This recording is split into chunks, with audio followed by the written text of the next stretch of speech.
విశాఖలో రౌడీ షీటర్లు రెచ్చిపోయారు. RK beach లో అర్ధరాత్రి ఏకంగా పోలీసులపైనే దాడికి దిగారు. ఈ ఘటనలో 3 పోలీసులకు తీవ్ర గాయాలు అయ్యాయి. కొంతకాలంగా నిఘా తగ్గడంతో రౌడీ షీటర్స్ రెచ్చిపోతున్నారు. విశాఖలో నిత్యం మహిళలపై వేధింపులు, దాడులు పెరుగుతున్నాయి. దీంతో ఆర్కే బీచ్ దగ్గర పర్యాటకులు అనుక్షణం భయపడుతూనే ఉంటున్నారు.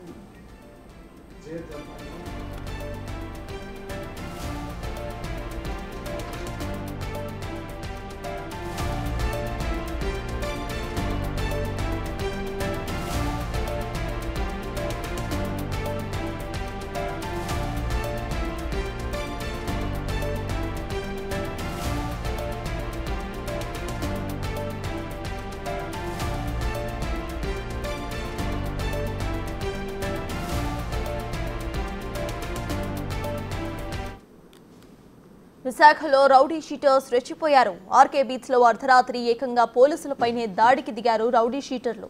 ఈ ఘటనలో 3 పోలీసులకు తీవ్ర గాయాలు అయ్యాయి. కొంతకాలంగా నిఘా తగ్గడంతో రౌడీ షీటర్స్ రెచ్చిపోతున్నారు.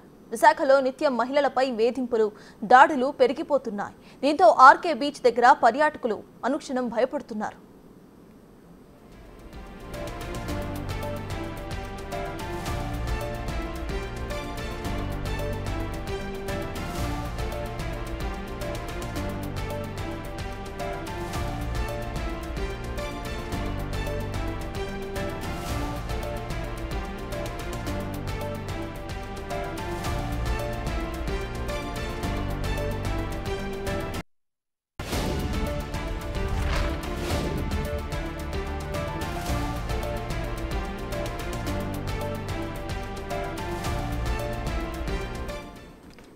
విశాఖలో రౌడీ షీటర్స్ రెచ్చిపోయారు. ఇటు ఆర్కే బీచ్ లో అర్ధరాత్రి పోలీసులపైనే దాడికి దిగారు వారు. ఇదే అంశంపై పూర్తి డీటెయిల్స్ మా ప్రతినిధి రాజు అందిస్తారు. రాజు, చెప్పండి, ఏకంగా పోలీసులపైనే రౌడీ షీటర్స్ దాడికి దిగినట్టు తెలుస్తోంది. అయితే సివిలియన్స్ పరిస్థితి ఏంటి, అక్కడ ప్రెజెంట్ అప్డేట్స్ ఏంటి, పోలీసులు ఎటువంటి జాగ్రత్తలు తీసుకుంటున్నారు? అంటే విశాఖ లాంటి పర్యాటక ప్రదేశంలో అటు రాత్రి పగలు కూడా ఖచ్చితంగా అటు ముఖ్యంగా చూస్తే పర్యాటక ప్రదేశాల్లో ఎక్కువగా జనసంచారం అనేది ఉంటుంది. కొన్ని బర్త్డే పార్టీస్ జరుగుతూ ఉంటాయి. అదేవిధంగా కొన్ని ఈవెంట్స్ అన్నింటినీ కూడా అర్ధరాత్రి సమయంలో వచ్చి సెలబ్రేట్ చేసుకుంటూ ఉంటారు. అలాగే ఇప్పటికీ కూడా రాత్రి 10 గంటల 30 నిమిషాలు దాటిన తర్వాత పోలీసులు ఎక్కువ మంది బీచ్లో సంచారం లేకుండా పోలీసులు అయితే చూస్తూ ఉంటారు.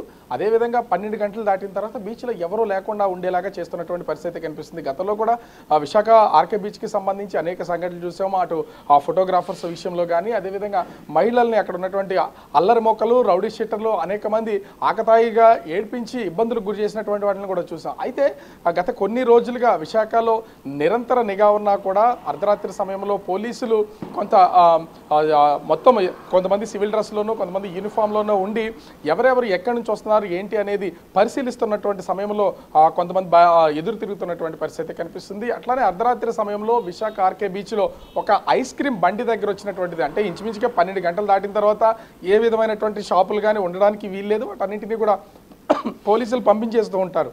అయితే 12 గంటలు దాటినటువంటి ఆ సమయంలో ఒక ఐస్ క్రీమ్ బండి దగ్గర చిన్న వివాదం అయితే చెలరేగింది. కానీ అక్కడికి పోలీసులు చేరుకోవడం, పోలీసులు వచ్చిన తర్వాత వాళ్ళు ప్రశ్నిస్తే ఇప్పుడు పోలీసుల్ని ఈ విధంగా ప్రశ్నించారో సామాన్యుల పరిస్థితి ఎలా ఉండబోతుంది, మీరు వాళ్ళ మీద దాడులు చేస్తారని పోలీసులు అడిగినందుకు దాదాపుగా 15 మంది వరకు ఉన్నటువంటి ఒక గుంపు పోలీసుల మీద దాడి చేసినట్లుగా తెలుస్తుంది. అయితే ఇక్కడ ఇంకొక వేరే కోణం కూడా ఉంది. వీళ్ళల్లో ఎక్కువ మంది రౌడీ షీటర్స్గా ఉన్నటువంటి వాళ్ళు ఉండడం, ఐస్ క్రీమ్ బండికి సంబంధించినటువంటి వాళ్ళు అక్కడ ఆ బళ్ళకి వివిధ ఎక్కువ 4-5 బళ్ళకి సంబంధించిన వాళ్ళు వీళ్ళందరినీ పిలిపించినటువంటి పరిస్థితి కనిపిస్తుంది. వీళ్ళు ఒక్కసారిగా అక్కడికి రావడం, పోలీసుల మీద కూడా విచక్షణారహితంగా దాడి చేసినటువంటిది అయితే తెలుస్తుంది. కానీ ఇప్పటికీ అటు పోలీసుల వైపు నుంచి కానీ ఇటు దాడి చేసిన లేదా దాడికి గురైనటువంటి వాళ్ళు 2 పక్షాలు కూడా ఇప్పటివరకు ఏ పోలీస్ స్టేషన్లోనూ ప్రస్తుతం అయితే ఫిర్యాదులు చేసినటువంటిది లేదు, కేసు నమోదు చేసినటువంటి పరిస్థితి లేదు. కానీ పోలీసుల వైపు నుంచి ప్రస్తుతం అయితే ఒక ఫిర్యాదు 3 టౌన్ పోలీస్ స్టేషన్లో అయితే ఇచ్చారు. దీనికి సంబంధించి ఎంక్వైరీ చేసిన తర్వాతే వాళ్ళు ఎవరు ఏంటనేది తెలిసే పరిస్థితి కనిపిస్తుంది. కానీ రౌడీ మూకల ఆకతాయితనాలు, ఆ రౌడీ షీటర్లు ముఖ్యంగా అర్ధరాత్రి సమయంలో వెళ్ళొస్తున్నటువంటి వాళ్ళు ఇక్కడ ముఖ్యంగా ఇంకోటిగా గమనించాల్సినటువంటి పరిస్థితి ఉంది.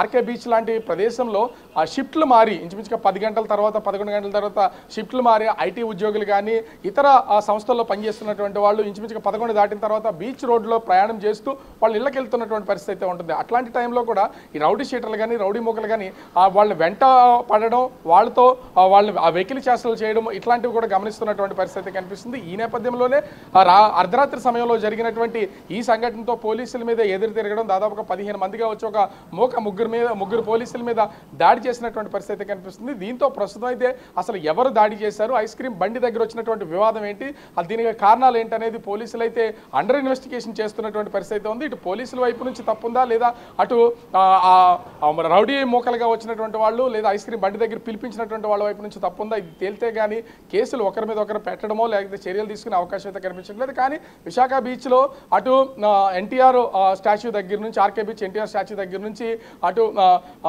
వైఎస్ఆర్ స్టాచ్యూ వరకు ఉన్నటువంటి 2.5 కిలోమీటర్ల పరిధిలో ఈ బీచ్ ఒడ్లో అనేక అసాంఘిక కార్యకలాపాలు జరిగే అవకాశం అయితే ఎక్కువగా ఉంటుంది. అర్ధరాత్రి సమయంలో ఈ అల్లరి మొక్కలు కూడా ఎక్కువగా బైకుల మీద తిరుగుతూ నైట్ టైం రైడ్లు చేస్తూ ఉంటారు. అట్లాంటి వాళ్ళని కంట్రోల్ చేయాల్సినటువంటి పరిస్థితి ఉంది. ఆ కంట్రోలింగ్ లేకపోవడం వల్లే ప్రస్తుతం ఈ దాడి జరిగినట్టు తెలిసింది. కానీ విశాఖ సిపి శంఖపత్ర బాగ్జీ మాత్రం సడన్ విజిట్లు చేస్తూ రోడ్ల మీద ఎప్పుడు చూస్తూనే ఉంటారు. కానీ కింది స్థాయి పోలీసులు ఆ స్థాయిలో వాళ్ళు పర్యవేక్షణ చేయకపోవడం వల్లే ఈ దాడి పోలీసుల మీద జరిగినట్లుగా తెలుస్తుంది. సత్తాస్.